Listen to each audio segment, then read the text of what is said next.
applications of flame spread. She obtained her Master of Science in Mechanical Engineering in July 2007 at Ghent University. Her master thesis, study of fire in small underground car parks, was supervised by Professor Bart Mercy. She started the PhD about study of smoke in heat control in case of fire in large complex building in September 2007 at Ghent University under the supervision of Professor Mercy. You have the word. Thank you, Mr. Chairman. Good afternoon, everyone. Today I'm presenting work done by some of my colleagues, Pieter Raoens, Joris de Grote, Jan Vierendeels, and Bart Mercy. So I'm going to try to give the talk as good as possible, but I might not be able to answer all the questions afterwards, as it's not really my work. So I'm going to present a coupled gas phase, solid phase simulation for predictions of flame spread. Now, if we talk about predicting flame spread, we need to define the flame spread velocity very well in order to be able to predict the growth rate of a fire. Now, there are several ways to determine the flame spread velocity. First one is experimentally. You do experiments, and from that you define the flame spread velocity. Second one is by correlations. So you do a number of experiments, make correlations out of it, and afterwards use correlation to predict the flame spread velocity. Third one, by simulations. You do the simulation and predict the flame spread velocity. What I'm presenting here is flame spread by simulations only. So there is no empiricism, also not in feedback from gas phase to solid phase or the other way around. It's all done simulation. Now there are two types of physics in a flame spread. If we look at the solid wall, so here is the solid property, you get some external radiation going into the wall, and from it the solid will heat, and so there's thermal degradation taking place inside the solid from pyrolysis. The volatiles will be released inside the solid. So an amount of volatile is formed. So you can say that in the solid wall there is consumption of heat and a release of volatiles. Now in the surrounding air, this is the gas phase, there is a flow that's driven by buoyancy, where you have mixing of air with the volatiles that come from the solid, and eventually they will react. Now if the volatiles and the air react, they will release an amount of radiative heat. So in this case, in the surrounding air, you have consumption of the volatiles and a release of heat. It's just the opposite of what happens in a solid wall. Okay, so I've given the introductions already. I'm going to discuss the models. So first the solid phase modeling, afterwards the gas phase modeling, and most important part of this presentation is the coupling between the solid phase and the gas phase. I'll present two test cases, the downward flame spread and upward flame spread, and some open issues, because we haven't been able to do everything correctly yet. And I'll end with a conclusion. So for the solid phase modeling, several pyrolysis models are available in literature, and well, we went on with an enthalpy model, and not just the enthalpy model, we changed it a little, so we have an enhanced enthalpy-based model. The reference is here, so it's been discussed in literature. So what's important in this enthalpy-based model is that it's simple. It's kept as simple as possible, so the physics are simple.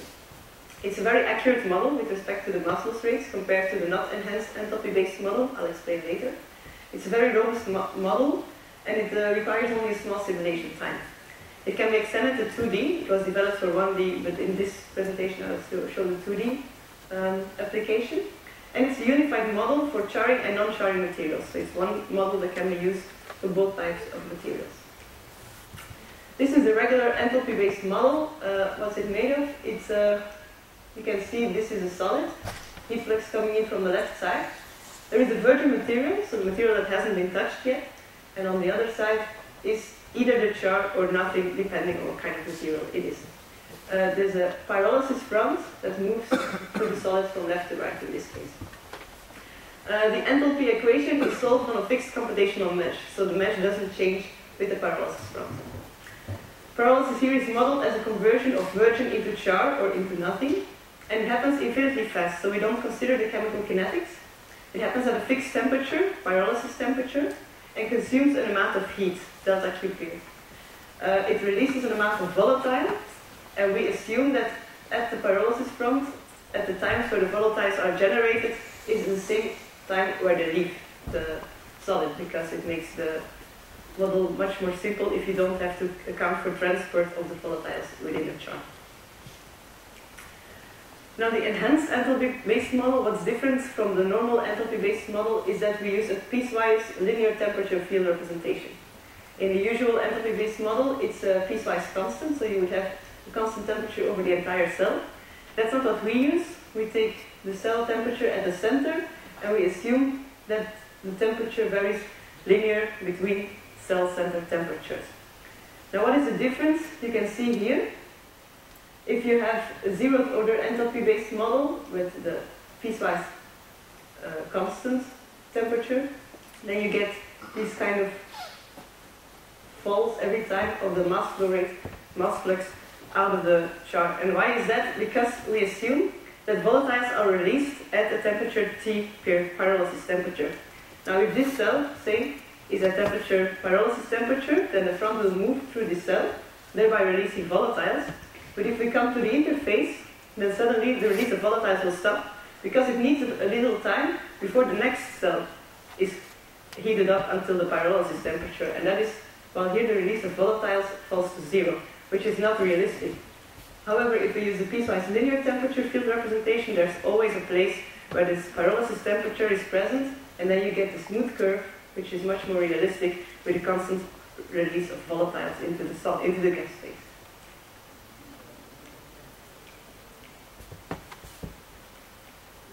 This doesn't seem to work anymore. Okay, so these are the equations in the solid phase model. I'm not going to go into too much detail. What's important to know here, this term, is the energy amount that the volatiles take with them when they go out of the solid phase. In the caloric equation of states, here is factor alpha. This is a fraction of char or virgin material, depending on where you are. You see here, T temperature changes with x direction. As I said, this is the piecewise linear approach of temperature. Now this front relationship is important. We need a front relationship, and what does it say? It says that the heat that comes into the pyrolysis cell needs to be higher than the heat that goes out of it in order for the pyrolysis front to move throughout the cell. If you take these equations and you have a closed system with the unknowns being the temperature of each cell and the position of the pyrolysis front. Now the gas phase modeling, these are the Navier-Stokes equation, which are the basic equations for gas phase modeling. It's basic CFD, in fact. So mass, momentum, and energy equation are solved. Extra equations are added for turbulence, so we use the K epsilon model. Species transport, so species are followed throughout the gas phase. For radiation, we use the discrete ordinates method with the weighted sum of gray gases model. Combustion, depending on the type of flow. So for turbulent flow, we have the Eddy-Breakup model.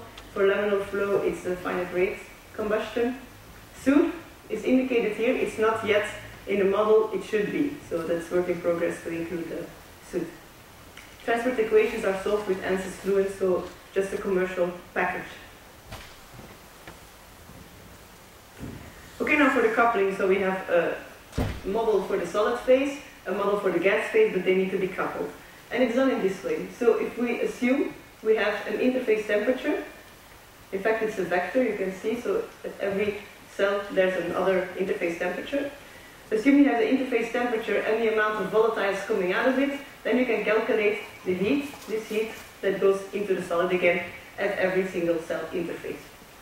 You take this to the model for the solid phase, and with the heat that goes into the solid, you can calculate with the solid phase model the interface temperature and the mass flow of volatiles coming out.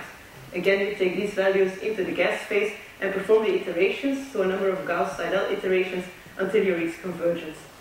In the simulations I'm going to show, each time step we have about 5 iterations.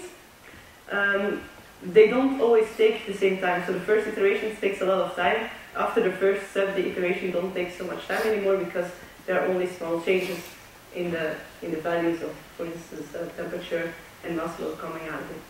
the most computational time is consumed in the gas phase model.